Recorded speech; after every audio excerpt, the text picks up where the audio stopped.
So let's review of how we got to where we are right now. In 1789, you have the revolution in France. This makes the French very proud, a lot of nationalistic pride. It also makes the rest of Europe a little worried. They're all monarchies. They don't like this idea of overthrowing your kings. And so during this revolutionary period, you have a series of wars with the rest of Europe. Revolutionary France does, essentially the French Revolutionary Wars. And during that period, Napoleon becomes quite famous as the French and maybe the best European military commander. So now Napoleon is starting to become essentially a hero in France. And by 1799, he's able to come to power in a coup d'etat with a couple of other people, and then he outmaneuvers them. And then by 1804, he becomes the Emperor Napoleon. And this whole period, he is now starting to expand the empire. So these were the Revolutionary Wars. Now these you can consider right over here, the Napoleonic Wars. And the peak of the French Empire under Napoleon happens in 1812. And the real downfall, if you ask my opinion and many other people, it would be when he invaded Russia that really decimated the French Grand Army. And then we saw in the last video, by April of 1814, by the Sixth Coalition was finally successful against Napoleon. And then he was exiled to the island of Elba, which is now where we're taking up the story. He only hung out there for about a little under 10 months. He was separated from his family, so that even though he might have been put in charge of this little island, it was not maybe what he wanted, and he obviously was a very ambitious person on top of that. He caught wind of what was going on in France. Louis XVIII was there, the nobility returned, they weren't treating the old army veterans well, which made him suspect that he might be able to maybe retake control somehow. On top of that, the French Empire was being shrunken back to its original boundaries, which made many people in France a lot less proud. So Napoleon started to sense that maybe he could do something. On top of that, he caught wind that people might not leave him in Elba because he is Napoleon, and they were afraid that he might come back. So they might banish him to someplace even more remote, or there might be some attempts to assassinate him. So with that in mind, being who he is, and being as creative as he is, he's able to somehow escape from Elba. He's able to get a boat, land on the southern shores of France. The French authorities are able to catch wind of this. They send the military to engage with him. So this is the French military to essentially confront, capture, kill Napoleon on the southern shores of France. And when he sees them, he dismounts from the horse that he's got. He walks up to them completely unarmed and says, "Go ahead. Shoot your emperor," which was, in my mind, a fairly gutsy move to do.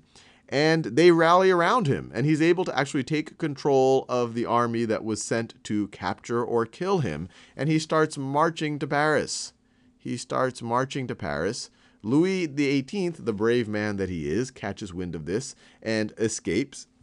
And so you have, by March of 1815, Napoleon is able to retake control of Paris and essentially France. And this is the beginning of what is known as the 100 Days.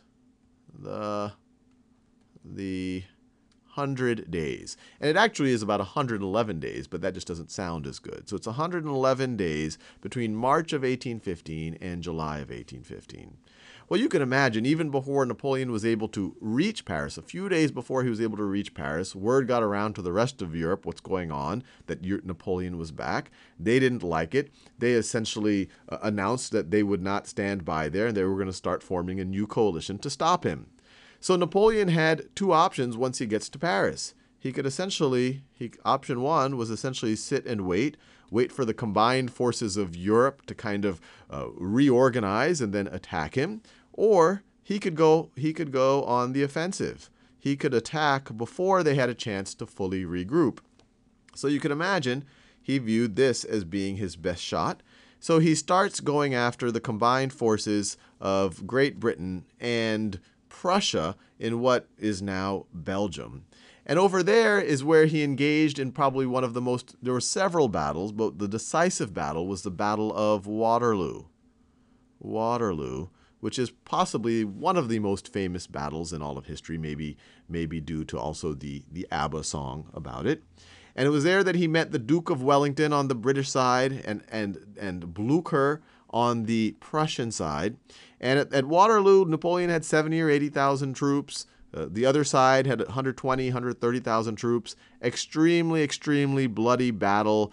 40, 50,000 people killed, injured, missing, on and on and on. But in the end, Napoleon lost. And many historians, there's different reasons for why he lost. He actually did a pretty good job considering the scenario. The ground, because of the weather was very muddy and actually was not good for being on the offense. It was very good conditions for being on the defense. And as we know, Napoleon was essentially trying to take out these somewhat remnant armies before the coalition, the Seventh Coalition, essentially had a chance to fully get back to full force. But he loses at Waterloo. There are a few skirmishes after that, but the French retreat back to Paris. And at this point, Napoleon sees the writing on the wall. He's not completely delusional.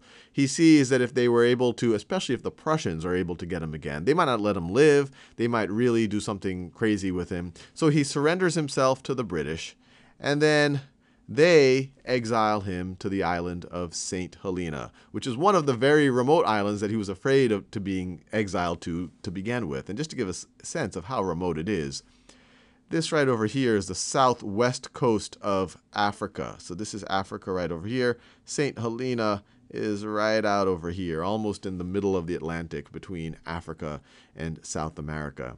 And that's where Napoleon would live out the rest of his life in a very uncomfortable situation, much worse than what he had going on in Elba, separated from everyone else. And then he dies in 1821. The official cause, and this is what many historians do believe actually happened, is that he died of stomach cancer. But there are theories that there might have been some type of assassination, some slow arsenic poisoning. There was a lot of arsenic in his tissue. His body was unusually well preserved after his death.